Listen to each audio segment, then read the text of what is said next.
Et nous commençons donc comme tous les lundis avec les clés de l'IMO, le rendez-vous immobilier de Smart Patrimoine. Et nous allons aujourd'hui nous intéresser aux tendances sur ce marché en 2021 et évidemment à cette année 2022 qui s'ouvre, vue par le groupe Laforêt. Pour cela, nous avons le plaisir d'être en plateau avec Yann Géano, le président de Laforêt France. Bonjour Yann Géano. Bonjour monsieur. Bienvenue sur le plateau de Smart Patrimoine. Bon, on est déjà un petit peu avancé dans l'année 2022. Il y a quelques mois qui se sont écoulés. On va revenir dessus.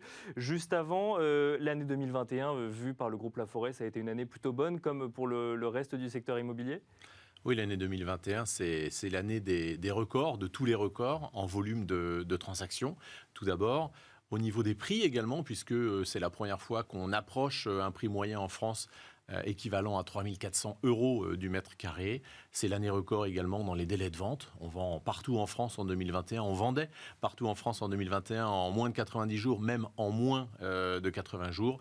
Et puis également une année record en progression des prix, plus 6,1% sur l'année 2021. Alors, année record due au rattrapage de 2020 ou année record même si on regarde 2019, 2018, 2017?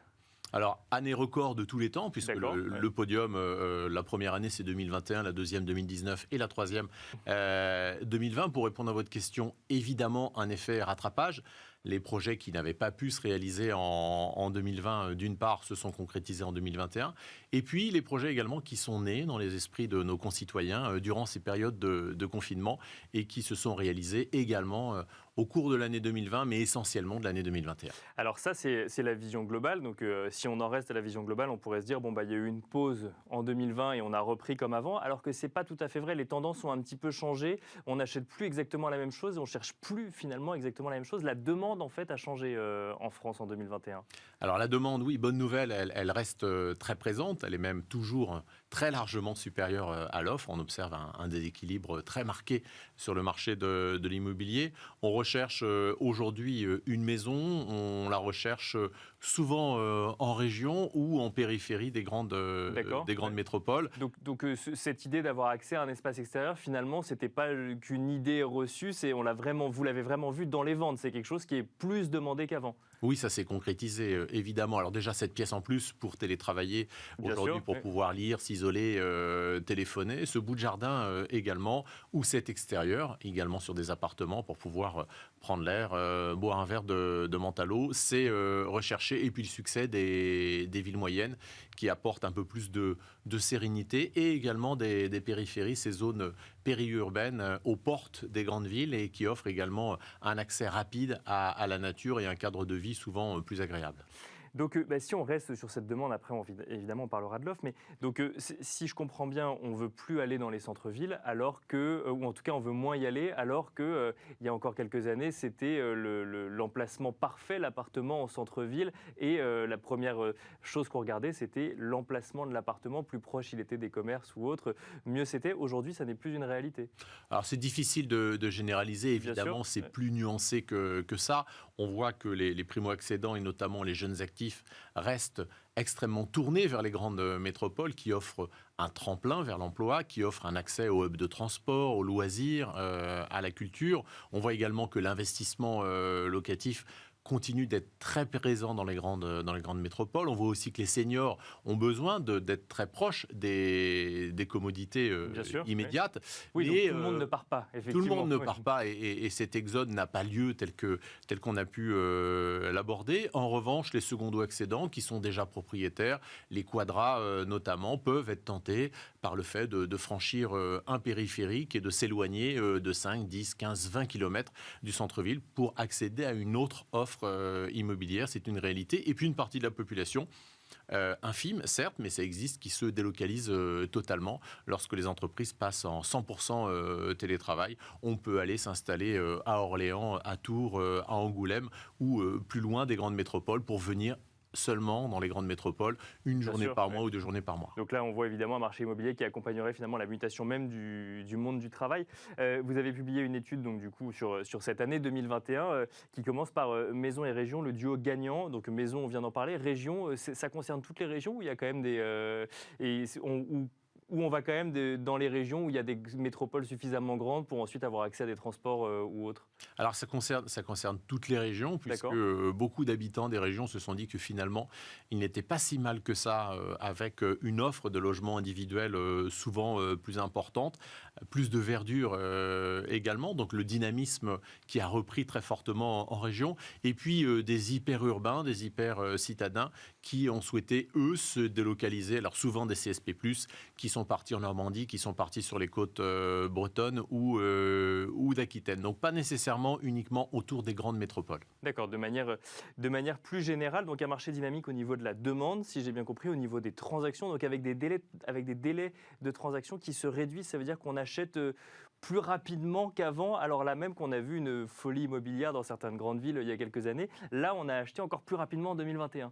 On a acheté plus rapidement au niveau global en 2021. Alors on met Paris de côté, qui a Bien vécu une sûr. situation particulière avec le télétravail, avec sa population qui était dans les régions en résidence secondaire ou auprès de sa famille. Et qui parfois achetait, du coup. Et qui parfois achetait, mais est plutôt revenu quand même D'accord, ouais, c'est ça. globalement à Paris.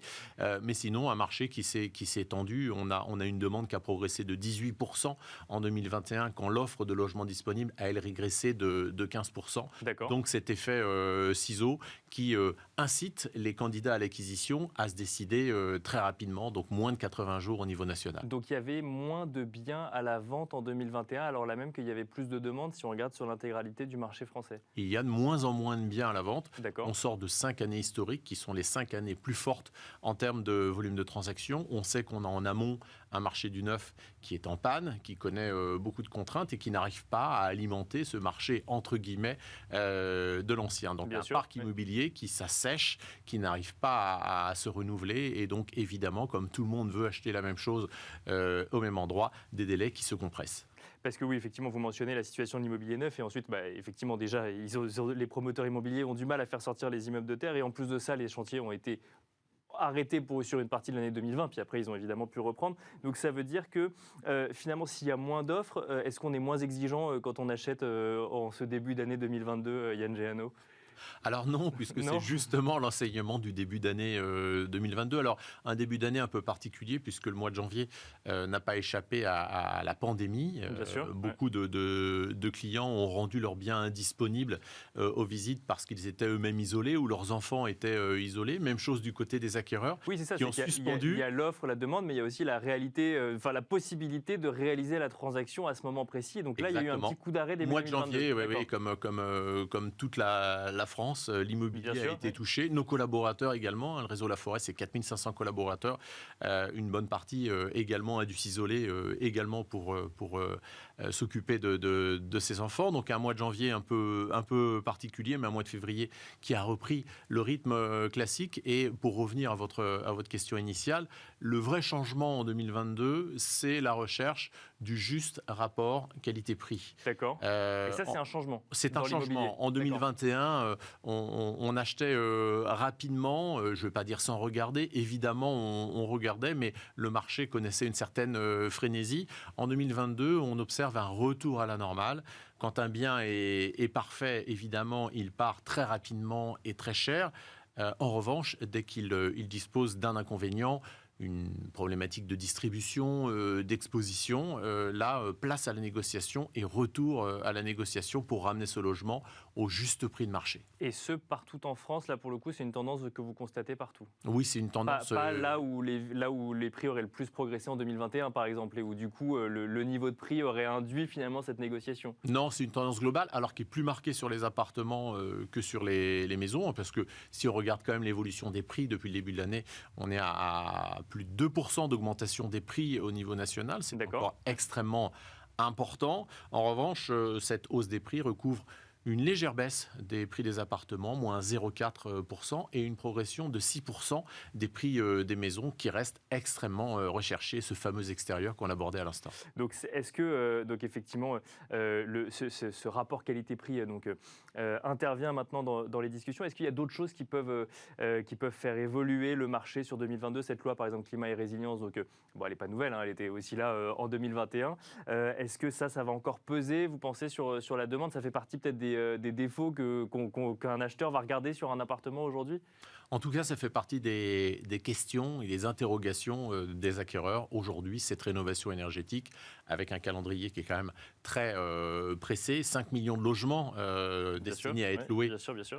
qui doivent être rénovés sur les 12 années qui viennent. Si on prend sa calculatrice, ça fait schématiquement 1000 logements livrés, rénovés tous les jours depuis le 1er janvier de l'année, avec un changement d'étiquette énergétique. Bien sûr. Donc on sait que ça n'est pas possible. Les acquéreurs commencent également à s'en rendre compte. Et puis des gros points d'interrogation sur la capacité de cette filière de rénovation énergétique, sur cette capacité à se fournir. Et le contexte actuel que nous connaissons ne va certainement pas améliorer la situation. Donc c'est vrai qu'il y a un point d'interrogation sur la rénovation énergétique qui pose aujourd'hui beaucoup d'interrogations aux acquéreurs. Et alors, il y a un autre point d'interrogation, mais on n'aura pas le temps d'en parler, c'est sur les taux de crédit immobilier qui ont une incidence également directe sur le marché de l'immobilier. Mais effectivement, comme vous le dites, le contexte actuel ne nous permet pas effectivement de savoir si les taux vont remonter ou non. En tout cas, merci Yann Géano, président donc, de la Forêt France, d'être venu partager avec nous votre vision un petit peu de ce marché 2021 et surtout votre vision de ce marché 2022 qui évolue un peu différemment finalement de la tendance 2021